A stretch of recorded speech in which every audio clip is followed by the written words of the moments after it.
Morning world, it's your guy Gani Lawal here, and just got a few things on my heart, man. One of the things I wanted to share with you guys is just a story, from my own life about adversity.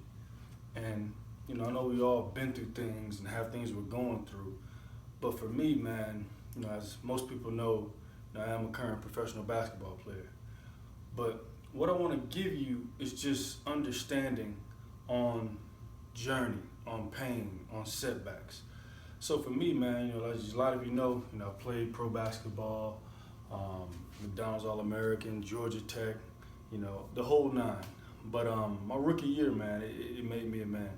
And not even on the court, it's what happened off the court. So rookie year, start off, not playing. Up and down between D-League, minor league, as it's known. And, just going through the normal rigors of up and down rookie year. And it gets to the point where I get back from the D-League. This is around November, December. And so now coach is starting to get a little bit more faith in me, And, I can just remember during that time just being excited because, you work really hard to get to this level. And you just it's almost like you can smell that Thanksgiving cooking and mama's just about to call everybody down and you can salivate. So each game, I got a little bit more time, or each practice where I would do my thing and dominate, I just felt I was getting a little closer. So I never forget, man, I'm out in Phoenix at the time, my rookie year, and we just got back from Los Angeles and got a homestand. And we got the New York Knicks coming to town. It's a big deal. If anybody that follows basketball, at the time, the biggest player, arguably, for the Phoenix Suns was Amari Stoudemire. And he had just signed a huge deal to go to New York, $100 million. So this was his first return back to Phoenix. It was a big deal. ESPN, ABC, the whole nine. They were going to, cover the game. It was going to be a Friday night game, I believe. January 7th, 2011. It's an important date to remember.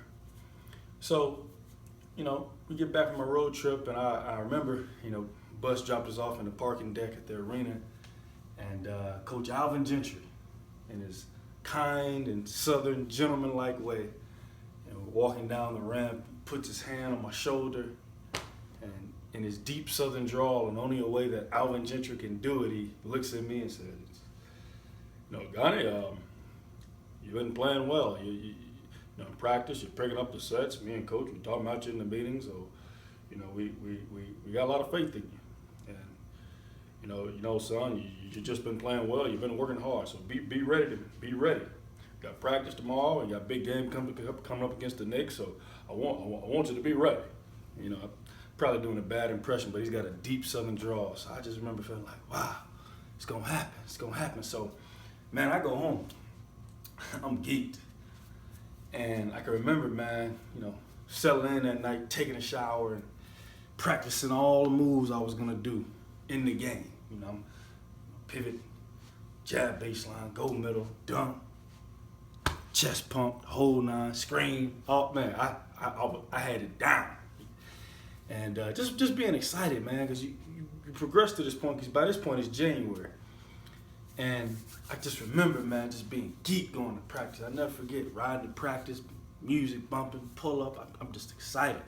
In my mind, I'm like, man, let's get this practice over with so I can go to sleep, get ready to, do this thing I've been practicing for, So practice is normal, man. Nothing crazy. Coach never really tried to kill us, but,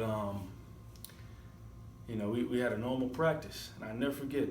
I got the ball toward the end of practice, got the ball on the right side, and I went to go do a move I've done 100 times. I've done it 100 times since. Caught it on the right block, faced up. And I can remember this practice, I was dominating, just feeling good, like, yeah, time is coming, you know what I mean? So I got the ball, faced up, jab left, went right, boom. I felt it.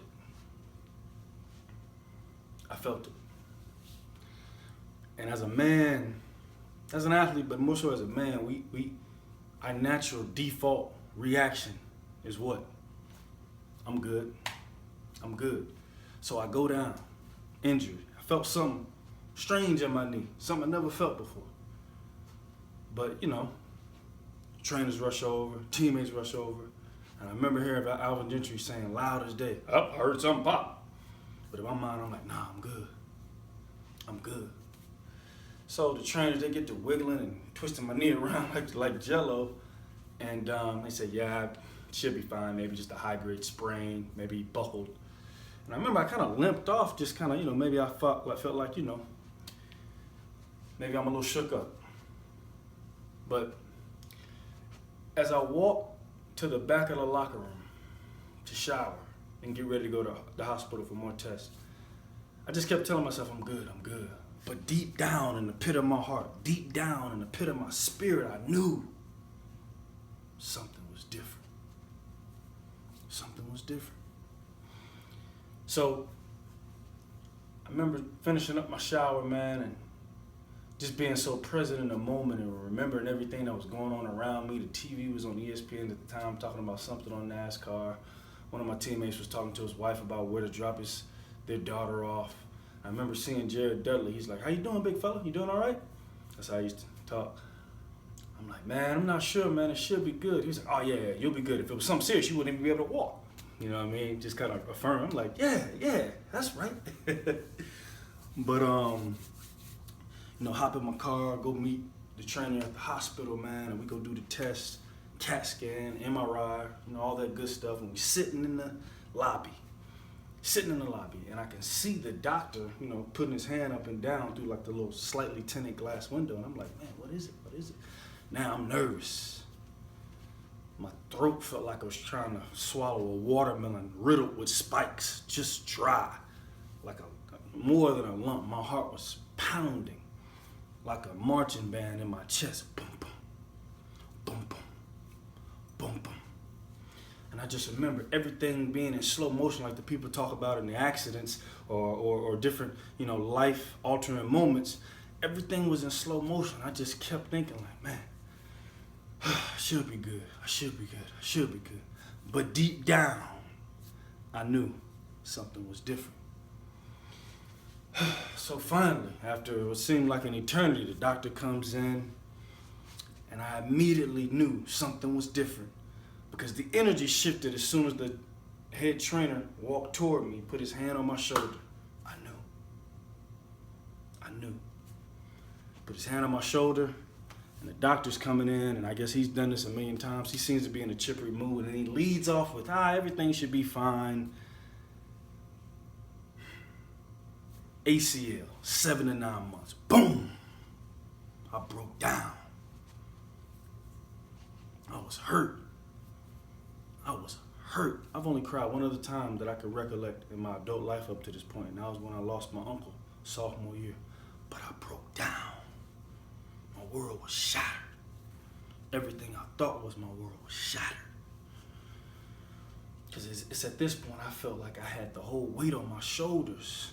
And I had this grand opportunity in less than 24 hours to match up against a perennial all-star and do my thing.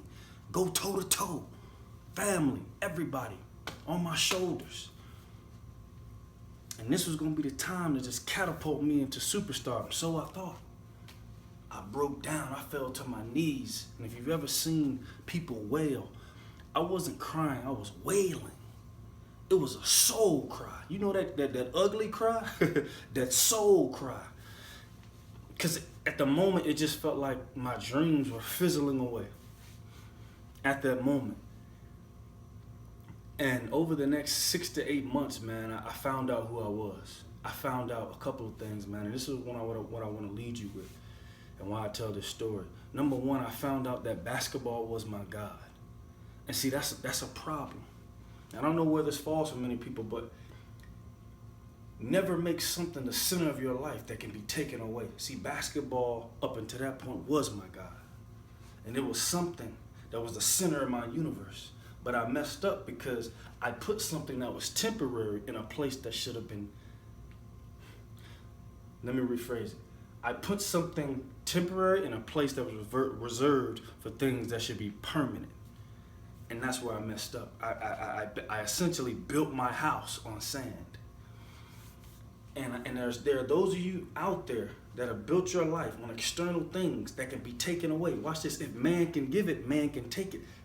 Stand your life on things that are of truth, things that are of value, things that are going to be real, things that are going to drive you in your mission and your purpose. I messed up, but over those 6 to 8 months, it wasn't just physical rehabilitation of my right injured knee. It was the rehabilitation of Gani Lawal, the man. It was the rehabilitation of Gani Lawal, his spirit, his mental focus, what he valued. And then I had this drive because I knew people were weighing and counting on me. Even though this was a minor setback, I knew people were counting on me. And what I charge and challenge you watching this video, people are counting on you, man. So these setbacks that are happening, sometimes things happen that we can't control, but it's all about your view and how you take what can be used for bad and turn it into good. How do you pivot? How do you respond? 90% of what we get out of this life is from how we respond. 10% is only what happens to us. So I say this story to tell you that I came out better. My physical stance was better. My numbers were better. I was jumping higher, but more importantly, my spirit man was stronger. Mentally, I became better. I replaced things that was once temporal and replaced those with things that were strong and as far as things of faith and value. And that was my bread and butter. And all the other things were just kind of like seasoning on a good meal. So keep that in mind as you go through the things in life. Have your life centered on something that's rock bottom and that can't be taken away. That may fall in different areas for different people, but you know what it is. And also know, keep in mind that whatever you do, whatever you set your hands to, people are counting on you. Whether you know it or not, people are watching. And you got to make sure that whatever you do, you set your hands to it and know that. Because sometimes you're going to have days where you may not want to push it, but somebody's depending on you. And even if you can't recollect anybody right now, I'm depending on you. I'm charging and challenging you to walk in the best version of yourself day in and day out. That's my time. God bless.